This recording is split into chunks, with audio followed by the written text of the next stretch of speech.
আমি তখন সবে স্কুল পাশ করে কলেজে ঢুকেছি। কলেজে গরমের ছুটি পড়েছে। দিনগুলো বেশ হেসে খেলে গা ভাসিয়ে কেটে যাচ্ছিল। এখন আমি ট্রেনে করে চলেছি মামার বাড়ির উদ্দেশ্যে। আমি শেষ মামার বাড়িতে গিয়েছিলাম আজ থেকে 2 বছর আগে। মাঝখানে এই 2 বছরের ব্যবধানের বেশ অনেকগুলি কারণ আছে। প্রথমত, স্কুলে পড়ার সময় পড়াশোনার অতিরিক্ত চাপ।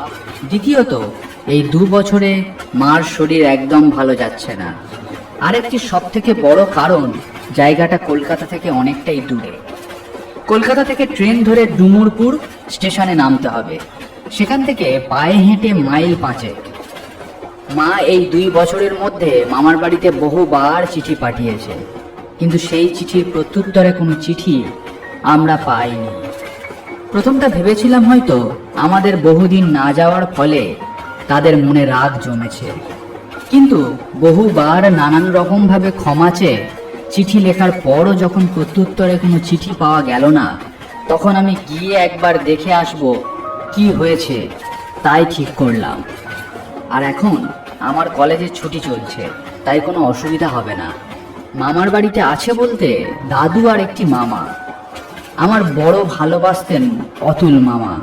অতুল মামা বেশ চটপটে ধরনের ভালো ছেলে। আমি গেলে মামা এক মুহূর্তের জন্যও আমাকে কাজ ছাড়া করতেন না। সব জায়গায় আমায় নিয়ে ঘুরতেন। তাই মামার বাড়িতে এলে একরকম ছুটিটা আমার ভালোই কাটতো। এতদিন পর মামার বাড়ি যাচ্ছি, মনে একটা খুশি খুশি ভাব। আমার মাথার মধ্যে ওই চিন্তাটা ঘুরে বেড়াচ্ছে যে এতগুলো চিঠির পরিপ্রেক্ষিতে কেন মামার বাড়ি থেকে কোনো চিঠি এলো না। বন বাদা মাঠ দ্রুত গতিতে পেরিয়ে এগিয়ে চলেছে আমাদের ট্রেন। দুপাশে গাছপালা, এমনকি আকাশে ফুরিয়ে আসা লাল গোল চাকতিটির মতো সূর্যটাও ট্রেনের সাথে তাল মিলিয়ে ছুটতে পারছে না। বেশ কিছুক্ষণ ধরেই দেখছি ঈশান কোণে নিকষ কালো মেঘ জমতে শুরু করেছে। সূর্যটা ধীরে ধীরে নিচে নামতে নামতে একসময় দিগন্ত রেখার ওপারে অদৃশ্য হয়ে গেল। চারিদিকে ছড়িয়ে দিয়ে গেল একটা লালচে গোলাপি আভা। ট্রেনটা যখন ডুমুরপুর স্টেশনে ঢুকলো, তখন সবে সন্ধ্যা হয়েছে। তবে আকাশে চাঁদ বা ধ্রুবতারা কোনো একটিরও দেখা নেই, কারণ তার জায়গায় আকাশ জোড়া জড়ো হয়েছে ঘন কালো মেঘ, এবং মুহুর মুহুর বিদ্যুতের আলোয় আকাশের বুক চিরে যাচ্ছে। আমি ট্রেন থেকে নামলাম স্টেশনের উপর। ট্রেনটা একটুক্ষণ দাঁড়িয়ে আমাকে নামিয়ে দিয়ে হুইসেল বাজাতে বাজাতে স্টেশন ছেড়ে রওনা দিল। স্টেশনে লোক বিশেষ নেই, আমি ছাড়া আর 2-1 যাত্রী স্টেশনে নেমেছে। ধীরে ধীরে আকাশের চাপা মেঘ গর্জন ক্রমশই বেড়ে উঠল। তার সাথে পাল্লা দিয়ে চলল মেঘের চোখ রাঙানি। স্টেশনে দাঁড়িয়ে থাকতে থাকতেই বৃষ্টি শুরু হলো, ঝমঝম করে। বৃষ্টির জন্য চিন্তা ছিল না, ছাতা আমি সঙ্গে করে এনেছিলাম। ছাতা বের করে খাটিয়ে বৃষ্টির মধ্যে বেরিয়ে পড়লাম। স্টেশনের বাইরে এসে দেখি 2-1টি ছোট ছোট দোকান ঘর, তার মধ্যে একটিতে আলো জ্বলছে। সামনে গিয়ে বুঝলাম এটা একটা চায়ের দোকান।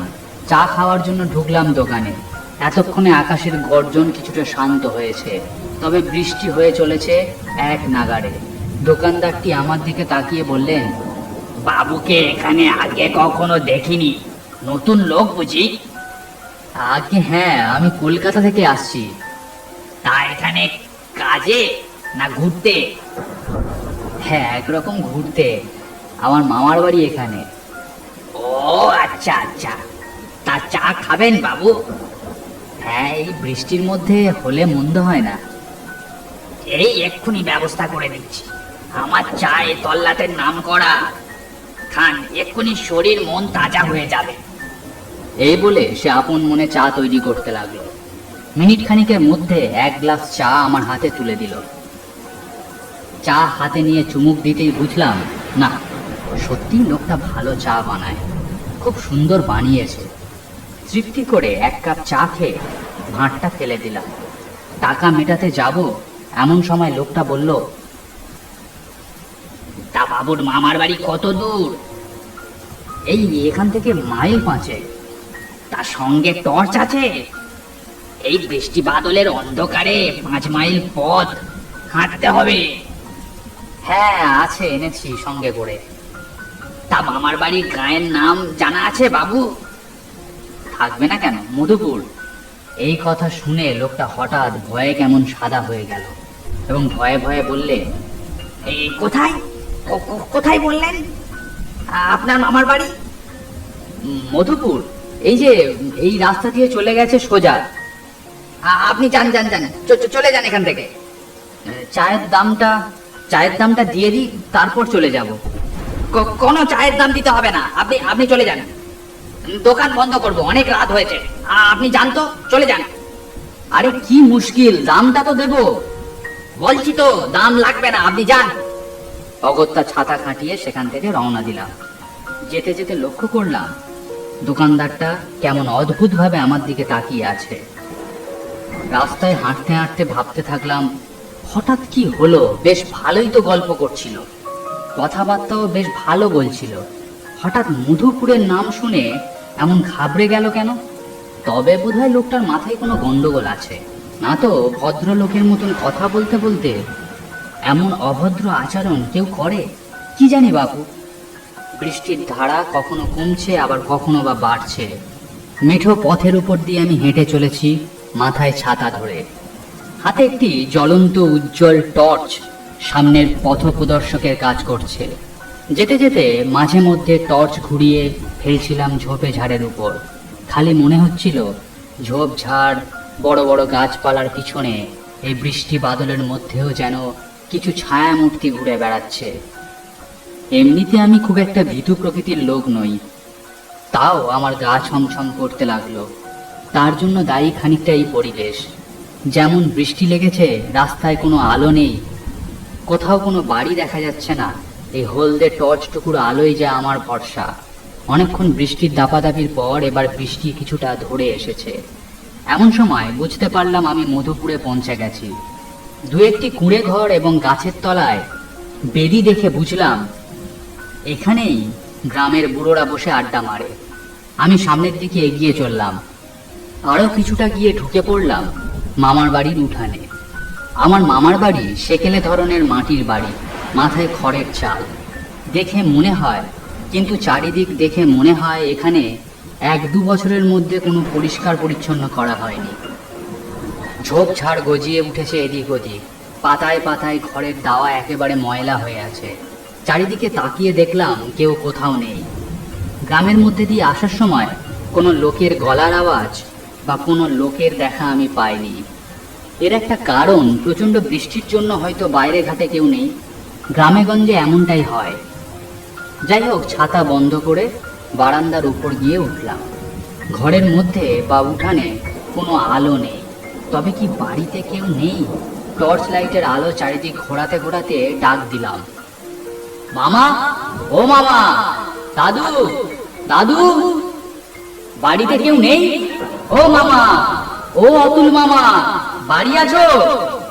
মনে হলো ঘরের ভিতরে কেউ নেই। এদিক ওদিক টর্চ ঘুরিয়ে দেখছি, কাউকে তো কোথাও দেখতে পাচ্ছি না। কোনো মানুষের কণ্ঠস্বর, কারো সারা শব্দ পর্যন্ত নেই। শুধু ঝিরঝির করে বৃষ্টি হয়ে চলেছে। হঠাৎ পিছনে একটা গলা শুনে চমকে উঠলাম। কে ওখানে? গলাটা শুনে শরীরের মধ্যে একটা হালকা শিহরণ খেলে গেল। পিছনে ঘুরে দাঁড়াতেই দেখলাম মামা। হ্যাঁ, আমার প্রিয় অতুল মামা।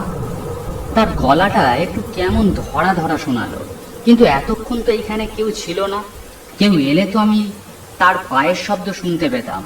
হঠাৎ করে মামা এলো কোথা থেকে? মামা হাতে একটা হ্যারিকেন ধরে আছে। মামার চেহারা আগের থেকে বেশ খারাপ হয়ে গেছে, শরীর প্রায় শুকিয়ে রোগা হয়ে গিয়েছে। আরে মামা, তোমরা সব কেমন আছো? আছি একরকম। তুই কেমন আছিস রে ভাগ্নে? আর আমার দিদি কেমন আছে? হ্যাঁ, আমি তো ভালো আছি। মার শরীরটা বছর 2 খারাপ যাচ্ছে, তাই আর আসা হয় না। আমার কলেজে ছুটি চলছে, তাই ভাবলাম ঘুরে আসি। তোমার চেহারা তো একেবারে ভেঙে গেছে মামা। কিছু অসুখ করেছিল নাকি? না, তেমন আর কিছু নয়। বললে হবে। কি সুন্দর চেহারা ছিল তোমার, নিশ্চয়ই কোনো রোগে ধরেছে। আর গলার আওয়াজটা কেমন খড়খড়ে লাগছে। ও ও একটু ঠান্ডা লেগেছে। আর দাদু কোথায় মামা? এই প্রশ্নটা জিজ্ঞেস করায় হঠাৎ মামা চমকে উঠলেন এবং তাড়াতাড়ি বললেন, ভিতরে আছে, তুই এখান থেকে চলে যা। এখান থেকে কোথায় যাব? আর চলে যাবই বা কেন? সেসব কথা তোকে পরে বলবো, তুই এখন এখান থেকে যা দেখি। এখানে দাঁড়াস না, এখান থেকে চলে যা, যা চলে যা। মামার কথা শুনে আমি ভারী অবাক হয়ে গেলাম। এ কি ব্যবহার রে বাবা! আরে এত রাত্রে যাব কোথায়? মামার পেছন থেকে দাদুর গলা শোনা গেল। কোথায় যাবে এত রাত্রে? দাদু আমাদের দুজনের সামনে এসে দাঁড়ালো। আমি সবে বলতে যাচ্ছি যে মামা চলে যেতে বলছে, তার আগেই মামা আমার কথা চাপা দেওয়ার জন্য তাড়াতাড়ি করে বলল, দেখো না বাবা, নিখিল এখনই এলো, আবার বলছে এত রাতে ফিরে যাবে। আমি বলছি আজ রাতটা থেকে যা। হ্যাঁ দাদু ভাই, আজ রাতটা তোমাকে থেকে যেতে হবে। মামার উপর ভীষণ রাগ হলো আমার নামে শুধু শুধু মিথ্যে কথা বলার জন্য। আজকে রাতটা থাকবো বলেই তো ভাবছি। ভাবছি না, আজ রাতটা তোমাকে এখানে থাকতেই হবে। এতদিন পরে এলে, দুটো ভালো মন্দ খাবে, থাকো কদিন এখানে, তারপর বাড়ি যাবে। বলছি বাবা, মা আমাদের ঘরদোরের যা অবস্থা, ওকে অন্য কারোর বাড়িতে রেখে আসি। অমনি দাদু চোখ পাকিয়ে বলল, সে কি কথা? আমার নাতি আমার বাড়িতে না থেকে অন্য কারোর বাড়িতে থাকবে? তোমার কি বুদ্ধি শুদ্ধি সব মাথা থেকে বেরিয়ে গেছে? যাও গিয়ে পেছনের ঘরটা পরিষ্কার করো, ওইখানেই থাকবে। আমি এক্ষুনি পরিষ্কার করছি। এই বলে মামা বেরিয়ে গেল। আমি দাদুকে কাছে পেয়ে জিজ্ঞেস করলাম, চারিদিকে এত আগাছা আবর্জনা জমে আছে কেন দাদু? আসলে কি বলো তো দাদু ভাই, আমরা দুই লোকে থাকি, তেমন পরিষ্কার করা হয় না। মামার শরীরে কি কিছু হয়েছে? তোমার শরীরও তো দেখছি ভেঙেছে, মামার শরীরটাও বেশ ভেঙেছে। কলকাতায় নিয়ে গিয়ে না হয় কোনো ডাক্তার। ও কিচ্ছু না, সেসব পরে হবে। তো তুমি এখন এতটা পথ অতিক্রম করে এসেছো, এখন একটু বিশ্রাম নেবে, চলো। এই বলে আমি দাদুর সাথে বাড়ির ভেতরে গেলাম। যে ঘরটায় আমাকে থাকতে দিয়েছে সেই ঘরটাতে আগে মা আর আমি এলে দুজনে থাকতাম। আজ আমি একাই থাকবো সম্ভবত। ঘরের বিছানাপত্র ঝেড়ে পরিষ্কার করে দিয়েছে মামা। তবে ঘরটা যে অনেকদিন ব্যবহার হয়নি তা ঘরের উপরের দিকের দেয়াল দেখলেই বোঝা যায়। বড় বড় মাকড়সার জাল, তার মধ্যে অজস্র ধুলো জমে আছে। এতটা পথ হেঁটে আসায় সত্যিই শরীরটা ক্লান্ত হয়ে পড়েছিল। পরিষ্কার ধবধবে বিছানা পেয়ে একটু গড়িয়ে নিলাম। ঘন্টা দুয়েক পর যখন আমার চোখে হালকা একটা ঘোর ঘোর ভাব এসেছে, তখন দরজা খুলে দাদু ঘরে এলো। দাদু ভাই, রাত তো অনেক হলো, এবার খাওয়া দাওয়াটা করে নেবে, চলো। এতটা পথ এসেছো, শরীরের ওপর দিয়ে ধকল গিয়েছে, খিদে পেয়েছে নিশ্চয়ই। চলো চলো, খাওয়া দাওয়া করে নেবে, চলো। হ্যাঁ হ্যাঁ, এক্ষুনি যাচ্ছি, তুমি যাও আমি যাচ্ছি। দাদু ঘর থেকে চলে গেল। বসে বসে শুনতে পেলাম বাইরে এক নাগাড়ে বৃষ্টি হয়ে চলেছে। খানিকক্ষণ পরে বাইরের বারান্দায় এসে দেখি দাদু আর মামা দাঁড়িয়ে আছে। ঘরের সামনের বারান্দাটা বেশ পরিষ্কার পরিচ্ছন্ন করে ফেলেছে, তার একপাশে থালা সাজিয়ে খাবারের ব্যবস্থা করেছে। আমি খাবারের সামনে এসে দাঁড়িয়ে বললাম, তোমরা খাবে না? না দাদু ভাই, আমরা এখন খাবো না, তুমি খেয়ে নাও। মামাও খাবে না? না, আমরা পরে খাবো। তখনই আমি খেতে বসে গেলাম। খেতে বসে তো অবাক, এত সব আয়োজন এরা করলো কখন? ভাত, সোনামুখের ডাল, মাছের কালিয়া, খাসির মাংস। বাবা, এত কিছু তোমরা সব করলে কখন? এ তো অনেক রকম পদ। আমরা ঠিক ম্যানেজ করে নিয়েছি, তুমি অত চিন্তা করো না, খাও। খেতে খেতে বুঝলাম প্রত্যেকটা পদই সুস্বাদু। মাছ, মাংস, ডাল সবই স্বাদে গুণে ভরপুর। পরম তৃপ্তি করে খেতে থাকলাম। ভাতের পরিমাণটা দেখে প্রথমে মনে হয়েছিল এত সব খাবো কি করে, খাবারগুলো এতই সুস্বাদু যে সবই খেয়ে ফেললাম চেটে পুটে। এক থালা ভাত কখন যেন উধাও হয়ে গেল, বুঝতে পারলাম না। এবার গিয়ে হাতটা ধুয়ে শুয়ে পড়ো, অনেকটা পথ অতিক্রম করে এসেছো, শুয়ে পড়ো চাও। আমি উঠে গেলাম, হাত মুখ ধুয়ে ঘরে গিয়ে বিছানায় শুয়ে পড়লাম। ঘরে একটা হ্যারকিন জ্বলছে। এখন বৃষ্টির তেজটা একটু কমেছে। শুয়ে শুয়ে ভাবতে লাগলাম, রান্নাগুলো যেই করুক, দাদু হোক বা মামা, সেগুলোর স্বাদ অতুলনীয়। এইসব নানান কথা ভাবছি ট্রেনে আসা থেকে এখানে নেমে। সেই অদ্ভুত চাওয়ালা মামার বলা অদ্ভুত কিছু কথার মানে না বুঝতে পেরে সেগুলো নিয়েই মনের মধ্যে নাড়াচাড়া করে চলেছি। ইতিমধ্যে কখন জানি আমার চোখে ঘুম নেমে এলো। ঘুমিয়ে পড়েছিলাম বোধহয় বেশ কিছুক্ষণ। হঠাৎ ঘুমটা ভাঙল চাপা একটা ঝগড়ার শব্দে। চোখটা খুলে বুঝলাম পাশের ঘরে বুঝি কারা ঝগড়া করছে। কি নিয়ে ঝগড়া হচ্ছে তা বোঝা যাচ্ছে না। খুব চাপা স্বরে ফিসফিসিয়ে কথা হয়ে চলেছে একে অপরের মধ্যে। উঠে বসলাম। কি নিয়ে ঝামেলা হচ্ছে সেটা শোনার ইচ্ছে দমন করতে পারলাম না। বিছানা দিয়ে উঠে গিয়ে আস্তে করে দরজা খুলে পাশের ঘরে দেখলাম আলো জ্বলছে। তার দরজার কাছে গিয়ে দাঁড়ালাম। দরজাটা ফাঁকা হয়েছিল। সেই ফাঁক দিয়ে যে দৃশ্য দেখলাম তাতে আমার হৃৎপিণ্ডটা লাফিয়ে বাইরে বেরিয়ে আসতে চাইল। দেখলাম দাদু আর মামা দুজনেই চাপা স্বরে ঝগড়া করছে। এখন তাদের আর মানুষ বলা চলে না। তাদের মুখের একাধিক জায়গায় ক্ষতবিক্ষত দাগ। তারা পরিণত হয়েছে এক বিভৎস আদিম মূর্তিতে। তাদের চোখের মণি দুটো আগুনের ভাঁটার মতো জ্বলছে। সে দৃশ্য দেখে আমার হাত পা ঠান্ডা হয়ে গেল। বুকের কাছে হৃৎপিণ্ডটা ধড়াস ধড়াস করে লাফাতে লাগলো। হঠাৎ এই দৃশ্য দেখায় আমার মুখ দিয়ে একটা আর্তনাদ বেরিয়ে এসেছিল। সেটাকে কোনো মতে অনেক কষ্টে চেপে ফেললাম। বাবা, তোমার নাতি হয়, ওকে ছেড়ে দাও। আমি বলছি ওকে ছেড়ে দাও। নাতি হয় তো কি হয়েছে? অমন সুস্বাদু কচি নরম মাংস কতদিন খাইনি। আজ রাতটা থাক, ওকে কাল খাবো। না বাবা, তা হতে পারে না। ওকে আমরা ছোট থেকে মানুষ করেছি, বড় হতে দেখেছি। তুমি ভুলে যাচ্ছ হাজার হোক ও আমাদের আপনজন। এখন আমাদের কাছে কেউই আপন নয়, আর কেউই পর নয়। তুই বেশি মাতব্বরি করিস না। আমি যা করছি আমাকে করতে দে। বেশি বাড়াবাড়ি করলে তোর ভাগ্যেও দুঃখ আছে। কিন্তু কিন্তু এ হয় না। ওকে আমি ছোট থেকে নিয়ে ঘুরেছি। আমি কিছুতেই এ দৃশ্য দেখতে পারবো না। তুমি এটা করবে না বাবা। আমি তোমার জন্য অন্য কিছু ব্যবস্থা করে দেব। অন্য কিছুতে হবে না, ওকেই আমার চাই। তুই এখন এখান থেকে যা। একই বিপদের মধ্যে আমি এসে পড়েছি। হে ঈশ্বর, তুমি আমাকে এই বিপদ থেকে রক্ষা করো। একই অবস্থা এদের। এরা এরা এরকম করে কথা বলছে কেন? আমি কিছুই বুঝতে পারলাম না। ধীর শব্দে পা টিপে টিপে আবার ঘরে ফিরে এলাম। ভিতরে এসে দরজা বন্ধ করে ছিটকিনি দিয়ে দিলাম। তারপর বিছানায় বসে ভয়ে কাঁপতে লাগলাম। এবার আমি এদের হাত থেকে পালিয়ে বাঁচবো কি করে? মামা আমার ভালো চায়, কিন্তু তারও এ অবস্থা হলো কি করে?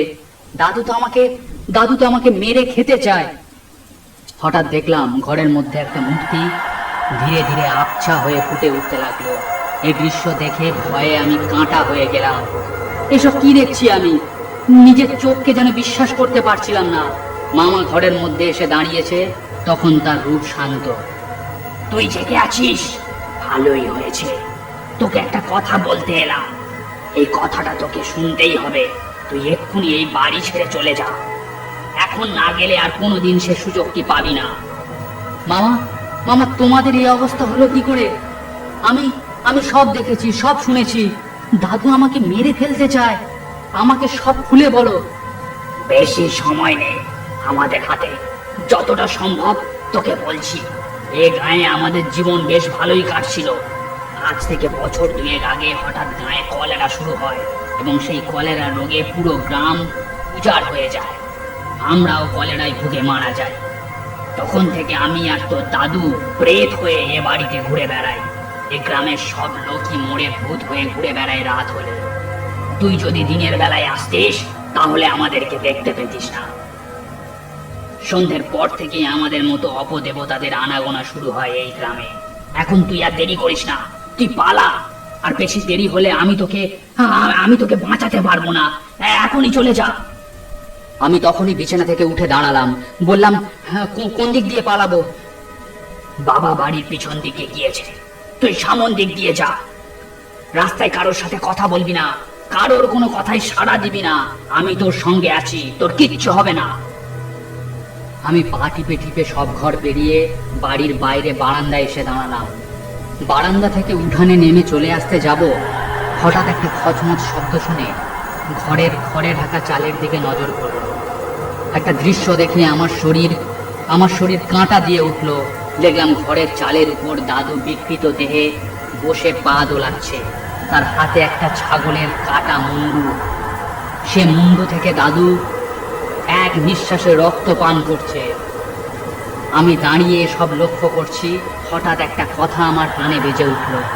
কে যেন বলল, তাড়াসনি ভাগ্নে, পালা পালা। অমনি আমি ছুটতে শুরু করলাম। তখন পেছন থেকে ভেসে এলো একটা কর্কশ কণ্ঠস্বর, দাদু ভাই, কোথায় যাচ্ছ? দাদু ভাই, আমাদের আতিথিয়তার আর 2 দিন কাটিয়ে যাও।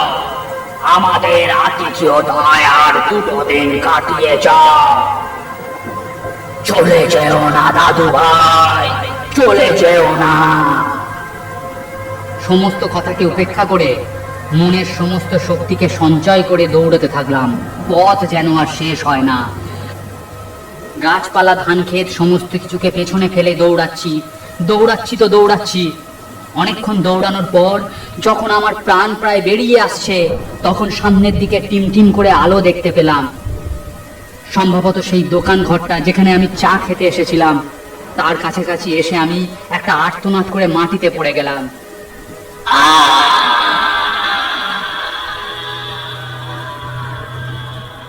তারপর আমার আর কিচ্ছু মনে নেই। পরদিন যখন আমার ঘুম ভাঙল, তখন আমি শুয়ে আছি একটা অচেনা ঘরের বিছানায়। একটা দুঃস্বপ্নের মতন ঘুম ভেঙে রুদ্ধশ্বাসে উঠে বসলাম বিছানার উপর। সামনে বসে আছে আগের দিনের সেই চাওয়ালা। আমাকে উদ্বিগ্ন হতে দেখে বললেন, ব্যস্ত হও না বাবা, তুমি এখন নিরাপদে আছো। আর কোনো চিন্তা নেই। বড় বিপদ হয়েছিল তোমার, বেঁচে গেছো, খুব বাঁচা বেঁচে গেছো। এবার কাল রাত্রিরে ঘটে যাওয়া সমস্ত ব্যাপারটা আমাকে খুলে বলো দেখি। আমি মনে মনে খুবই মুষড়ে পড়েছিলাম, কিন্তু আমার শরীর ভেঙে পড়েনি। তাই পুরো ঘটনাটা তাকে আমি গুছিয়ে বললাম। সমস্ত কিছু শুনে তিনি গম্ভীরভাবে মাথা নেড়ে বললেন, আমি আগেই জানতাম তোমার এরকম কিছু একটা হবে, কিন্তু তুমি নতুন লোক, আমার কথা বিশ্বাস করবেই বা কেন? আর তুমি যদি কোথাও যেতে চাও, আমি তো আর তোমাকে বাধা দিতে পারি না। তাও আমি বাধা দিতাম, কিন্তু তুমি যখন বললে তুমি মধুপুরে যাবে, আমি ভাবলাম বোধহয় তুমি মানুষ নও, তুমি ভূত। কারণ মধুপুর গায়ে কোনো জীবিত মানুষ যায় না। জায়গাটির নাম যে মধুপুর ছিল, বা মধুপুর বলে একটা গাঁ ছিল, সেটাই লোকে ভুলে গেছে। সবাই বলে ভূতের গাঁ। সেখানে নাকি দিনে মানেও অনেক ভূত দেখা যায়। আমাদের এসব অঞ্চলে কলেরার প্রভাব বড় ভয়ঙ্কর। সেই প্রভাবই পড়েছিল ওই মধুপুরের উপর। একটা লোকও বাঁচেনি, এমনকি যারা পালিয়েছিল শুনেছি তাদেরও কেউ রক্ষা পায়নি। তোমাকে একটা কথা বলি, দাদু আর মামার নামে গয়ায় পিণ্ডি দেওয়ার ব্যবস্থা করো। কতদিন আর ওই ঘরে ওদের আত্মা বন্দী হয়ে থাকবে? ওরা মুক্তি পাক, শান্তি পাক, সবার মঙ্গল হোক। অফিসের ঘড়িতে তখন রাত 9টা বাজে, আর আমি বাসায় যাওয়ার প্রস্তুতি নিচ্ছিলাম। আর এমন সময় ফোনের রিং বেজে উঠল।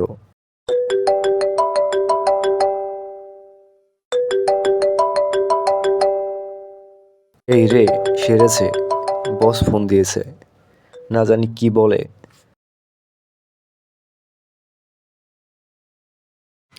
আমি ভাবতে ভাবতে ফোনটা রিসিভ করলাম।